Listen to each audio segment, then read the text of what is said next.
కేయినాను దినములన్నీయు 910 ఏండ్లు. అప్పుడతడు మృతి పొందెను. మహలలేలు 65 ఏండ్లు బ్రతికి ఎరదును కనెను. ఎరదును కనిన తరువాత మహలల్లేలు 830 ఏండ్లు బ్రతికి కుమారుడును కుమార్తెలను కనెను. మహలలలేలు దినములన్నీయు 895 ఏండ్లు. అప్పుడతడు మృతి పొందెను.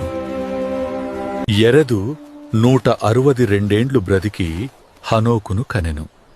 హనోకును కనిన తరువాత ఎరదు 800 ఏండ్లు బ్రతికి కుమారులను కుమార్తెలను కనెను. ఎరదు దినములన్నీయు 962 ఏండ్లు. అప్పుడతడు మృతి పొందెను. హనోకు 65 ఏండ్లు బ్రతికి మెతూషెలును కనెను.